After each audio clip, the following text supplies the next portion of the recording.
Hello students, welcome back to our new video. तो हम लोगों ने डाइजेशन एंड एब्जॉर्प्शन को स्टार्ट किया था। ये ह्यूमन फिजियोलॉजी के अंदर चैप्टर आता है और उनमें से सबसे पहला वाला जो टॉपिक था हमारा डाइजेस्टिव सिस्टम, उसके अंदर दो टॉपिक आ रहा था, एलिमेंट्री कैनाल और डाइजेस्टिव ग्लैंड, जिसमें से हमने एलिमेंट्री कैनाल को कंप्लीट करा चुका है, 2 पार्ट में आ चुका है। उसका वीडियो आप चैनल पे जाके देख सकते हैं। तो आज हम लोग स्टार्ट करने जा रहे हैं डाइजेस्टिव ग्लैंड्स के बारे में। तो चलिए स्टार्ट करते हैं। क्या होता है डाइजेस्टिव ग्लैंड और क्या रोल ये करता है, पार्टिसिपेट करता है हमारे बॉडी के अंदर डाइजेस्टिव ग्लैंड्स। तो देखिए यहाँ पे है, जैसे the digestive glands associated with the alimentary canal. ये एलिमेंट्री कैनाल के साथ क्या होता है, एसोसिएट करता है। इंक्लूड द कौन कौन सा, सैलाइवरी ग्लैंड होता है, लीवर हो सकता है, एंड द पेनक्रियाज, और पेनक्रियाज हो सकता है। ये सब क्या है, डाइजेस्टिव ग्लैंड्स हैं। उसके अंदर हम लोग एक एक करके इसके बारे में देखते हैं। जैसे हम लोग सबसे पहले बात करते हैं सैलाइवा, सैलाइवरी ग्लैंड के बारे में। Saliva is mainly produced by 3 pairs of salivary gland. ये 3 पेयर हमारा सैलाइवरी ग्लैंड का होता है, जिससे हमको सैलाइवा मिलता है ना। उसके बाद the parotid gland, parotid gland ये पहला टाइप का, एक टाइप का हो गया सैलाइवरी ग्लैंड, जो कि चिक पे पाया जाता है। उसके बाद दूसरा द सब मैक्सिलरी, और इसी को सब मैंडिबुलर भी बोलते हैं। यह भी हमारा सैलाइवरी ग्लैंड है और ये कहाँ पे पाया जाता है, ये पाया जाता है लोअर जो के अंदर। And the sub lingual, lingua use किया जाता है टंग के लिए। तो ये जो है सब lingual means below the tongue, ये तीसरा टाइप का जो हमारा सैलाइवरी ग्लैंड है, ये बिलो द टंग पाया जाता है। ये हमने पढ़ लिया 3 टाइप के सैलाइवरी ग्लैंड के बारे में। और ये क्या करता है, हमारे बॉडी के अंदर सैलाइवा को सेक्रेट करता है। फिर हम लोग यहाँ पे देखते हैं these glands situated just outside the buccal cavity. और ये जो ग्लैंड है सैलाइवरी ग्लैंड, ये कहाँ पे सिचुएटेड होता है, ये हमारा just outside the buccal cavity. Buccal cavity में ये सिचुएटेड नहीं होता है, बकल कैविटी से जस्ट बाहर होता है। एंड क्या करता है, ये secrete salivary juice into the buccal cavity. और ये सैलाइवरी जूस को कहाँ पे ये करता है, सिक्रेट बकल कैविटी के अंदर। फिर हम लोग यहाँ आगे देखते हैं, यहाँ पे आगे अगर बात करें तो आता है लीवर। लीवर के बारे में जानते हैं, क्या है liver. Liver is the largest, ये हमारा बॉडी का लार्जेस्ट ग्लैंड ऑफ बॉडी, जो हमारा बॉडी का है उसका लार्जेस्ट ग्लैंड है। और ये कौन सा ग्लैंड है, डाइजेस्टिव ग्लैंड है। वेइंग अबाउट 1.2 to 1.5 kg, मतलब 1200 ग्राम से 1500 ग्राम इसका वेट होता है इन एडल्ट ह्यूमन। किस में, एडल्ट ह्यूमन के अंदर। और यहाँ पे आगे दिया है it is situated in abdominal cavity. और ये कहाँ पे पाया जाता है, एब्डोमिनल कैविटी के अंदर पाया जाता है, जस्ट बिलो द डायाफ्राम, और डायाफ्राम के जस्ट नीचे पाया जाता है। और इसके अंदर लीवर के अंदर 2 लोब्स होते हैं, हैज़ 2 लोब्स। इस पे 2 लोब्स होते हैं, right lobes and left lobes. इस पे the hepatic lobules are structural, ये जो हमारा लीवर है उसका सबसे छोटा सेल को बोलते हैं hepatic lobule. Hepatic lobules are structural and functional unit of liver. ये हमारा हेपेटिक लोब्यूल स्ट्रक्चरल और फंक्शनल यूनिट होता है किसका, लीवर का। कंटेनिंग हेपेटिक सेल्स, और ये क्या कंटेन करता है, हेपेटिक सेल। और arrange in the form of cord, और वो जो सेल कैसे अरेंज होता है, वो अरेंज होता है कॉर्ड के फॉर्म में। उसके बाद यहाँ आगे देखते हैं etch lobule is covered by a thin connective tissue.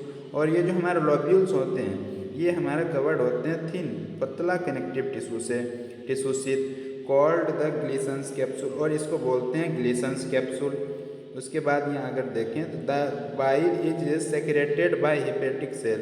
ये जो हमारा हेपेटिक सेल है लीवर के अंदर, ये क्या करता है कि बाइल सेक्रेट करता है। और ये क्या होता है, Passage through the hepatic duct, ये पास करता है हेपेटिक डक्ट से। And is stored and concentrated, ये क्या होता है, यहाँ पे स्टोर होता है और कंसनट्रेटेड कहाँ पे, इन ए मस्कुलर सेक, एक मस्कुलर सेक के अंदर। और उस मस्कुलर सेक को बोलते हैं गॉल ब्लैडर। ये बाइल क्या हुआ, यहाँ पे जाके स्टोर्ड होता है और कंसनट्रेट होता है कहाँ पे, गॉल ब्लैडर के अंदर। फिर अगर यहाँ पे देखें the duct of gall bladder, जो जिसको हम सिस्टिक डक्ट भी बोलते हैं, गॉल ब्लैडर के डक्ट को क्या बोलते हैं, cystic duct. Along with the hepatic duct form from the liver, liver का हेपेटिक डक्ट और गॉल ब्लैडर का cystic duct form the common bile duct, दोनों मिल के बनाता है कॉमन बाइल डक्ट। फिर हम लोग आगे देखते हैं इसका स्ट्रक्चर में थोड़ा सा देखते हैं। यहाँ पे the duct system of liver gall bladder and pancreas के बारे में देखते हैं। ये डक्ट फ्रॉम लिवर, ये जो है लिवर से आया हुआ डक्ट है और इसको बोलते हैं हेपेटिक डक्ट। उसके बाद गॉल ब्लैडर है, इधर गॉल ब्लैडर से जो डक्ट निकलेगा उसको डक्ट फ्रॉम गॉल ब्लैडर और इसको सिस्टिक डक्ट भी बोलते हैं। और दोनों मिक्स होके ये जो बन रहा है इसको बोलते हैं कॉमन बाइल डक्ट। फिर ये आगे जाता है, फिर यहाँ पे कॉमन बाइल डक्ट, पेनक्रियाज से इधर डक्ट आता है पेनक्रियाटिक डक्ट और कॉमन बाइल डक्ट, दोनों मिलके हमारा बनता है हिपेटो पेनक्रियाटिक डक्ट और ये हमारा ओपन होता है ड्यूडेनम के अंदर। इतना चीज़ इस डायग्राम से हमको याद रखना है। और चलिए आगे देखते हैं क्या बताया जा रहा है। The bile duct and pancreatic duct open together into the duodenum, जैसा कि हम बता चुके हैं दोनों मिलके कहाँ पे ड्यूडेनम में खुलता है और ये कॉमन हेपेटो पेनक्रियाटिक डक्ट बनता है which is guarded by sphincter, और वो उसको गार्ड किया जाता है कौन, एक स्पिंक्टर के द्वारा, और उस स्पिंक्टर को बोलते हैं स्पिंक्टर ऑफ ओडी। ये इंपॉर्टेंट स्पिंक्टर है, स्पिंक्टर ऑफ ओडी। फिर यहाँ पे देखते हैं उसके बाद अलग टाइप का एक ग्लैंड आता है digestive gland pancreas. Pancreas is a compound gland होता है। इसके अंदर कंपाउंड क्यों बोल रहे हैं, बोथ एक्सोक्राइन एंड इंडोक्राइन दोनों टाइप के इसमें ग्लैंड पाया जाता है। Elongated organ situated between the limbs of U shape, ये यू शेप अभी सी शेप हो चुका है। ये जो है यू शेप हमारा ड्यूडेनम होता है उसके इसके अंदर लिम में पाया जाता है, लिम के बीच में ये पाया जाता है, सिचुएटेड होता है।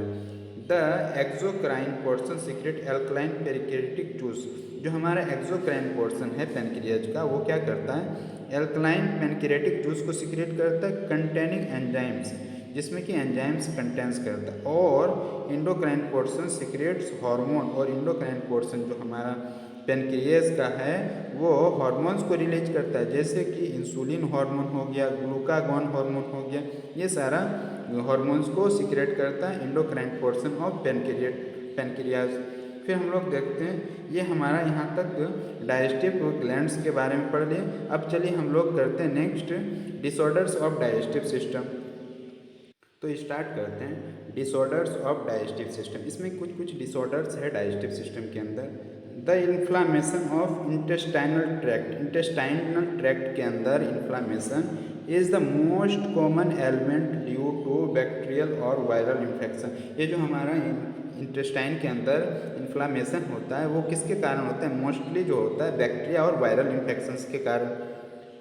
The infections are also caused by parasite, और ये काउज पैरासाइट के कारण भी हो सकता है, जैसे ऑफ द इंटेस्टाइन लाइक कौन कौन सा पैरासाइट, टैपवर्म हो सकता है, राउंड वर्म हो सकता है, थ्रेड वर्म, हुक वर्म और पिन वर्म भी हो सकता है। फिर हम लोग देखते हैं आगे डिसऑर्डर्स दिया हुआ है जॉन्डिस। जॉन्डिस के बारे में देखते हैं जॉन्डिस क्या होता है। The liver is affected, jaundice के केस में हमारा लीवर जो है डाइजेस्टिव ग्लैंड ये अफेक्टेड होता है। और इसमें क्या क्या अफेक्टेड होता है, स्किन इफेक्ट होता है, eye turn yellow due to deposit of bile pigment. इसमें क्या होता है कि बाइल पिगमेंट डिपॉजिट कर जाता है जिसके कारण स्किन और आई का कलर चेंजिंग हो जाता है और येलो दिखता है।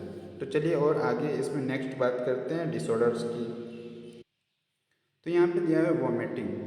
वॉमिटिंग के अंदर क्या होता है, it is the ejection of stomach content, stomach के अंदर जो कंटेंट होता है वो इजेक्ट कर जाता है थ्रू द माउथ, और माउथ के थ्रू माउथ साइड से निकल जाता है, इजेक्ट कर जाता है। This reflex is controlled by vomit centre, और ये जो रिफ्लेक्स होता है ये कौन कंट्रोल करता है, वॉमिट सेंटर। और वॉमिट सेंटर किसको बोलते हैं, मेडुला ऑब्लंगाटा को बोलते हैं। ए फीलिंग ऑफ नोजिया, एक नोजिया का फीलिंग क्या कर सकता है, प्रोसीड वॉमिटिंग करा सकता है। फिर आगे हम लोग देखते हैं डायरिया के बारे में पढ़ते हैं। डायरिया के अंदर क्या होता है कि the abnormal frequency of bowel movement होता है एबनॉर्मल फ्रीक्वेंसी का, और इसमें क्या होता है increased liquidity of faecal discharge, जो हमारा फीकल मटेरियल है उसमें लिक्विडिटी बढ़ जाता है, मतलब उसमें वाटर का कंटेंट बढ़ जाता है, इज़ नोन एट डायरिया, और इसको क्या कहते हैं, डायरिया कहते हैं। It reduces the absorption of food, और ये क्या करता है, फूड की एब्जॉर्प्शन को डिक्रीज कर देता है, कम कर देता है। फिर आगे देखते हैं constipation. In constipation the faeces are retained within the rectum, इसके अंदर क्या होता है, जो फिकल मैटर होता है रेक्टम के अंदर रह जाता है। As the bowel movement occur irregular, और क्यों होता है, ये इरेगुलर बाउल मूवमेंट के कारण होता है। बाउल मूवमेंट इरेगुलर होता है जिसके कारण ये कहाँ पे रुक जाता है, रेक्टम के अंदर, तो हो जाता है कॉन्स्टिपेशन। फिर आगे यहाँ पे देखें तो लास्ट टाइप का डिसऑर्डर एनसीईआरटी के अंदर जो दिया है इनडाइजेशन। इनडाइजेशन के अंदर क्या होता है, in this condition the food is not properly digested. जो हमारा फूड हम लोग खाए हैं तो वो क्या होता है, प्रॉपरली डाइजेस्ट नहीं होता है, leading to the feeling of fullness, मतलब पेट भरा भरा फीलिंग होता है इसके कारण। और the cause of indigestion are inadequate enzyme secretion. और ये जो हमारा इंडाइजेशन का काउज क्या है, कम secretion of enzymes. Anxiety food poisoning, या तो एंजाइटी हो सकता है, या तो फूड पॉइजनिंग हो सकता है, या तो फिर ओवर ईटिंग ज़्यादा खा लेने से, एंड स्पाइसी फूड, अगर थोड़ा सा ज़्यादा स्पाइसी फूड खा लेने से हमारा इनडाइजेशन हो सकता है। तो हमारा यहाँ पे आज हम लोगों ने कवर किया है डाइजेस्टिव ग्लैंड्स और डाइजेस्टिव डिसऑर्डर्स को कंप्लीट किया यहाँ पे। तो आपको अगर वीडियो पसंद आता है तो आप चैनल को सब्सक्राइब कर सकते हैं, लाइक कर सकते हैं और दोस्तों के साथ शेयर कर सकते हैं। और आपको नेक्स्ट वीडियो किस चीज़ पे चाहिए वो आप कमेंट सेक्शन में बता सकते हैं। तब तक के लिए थैंक यू।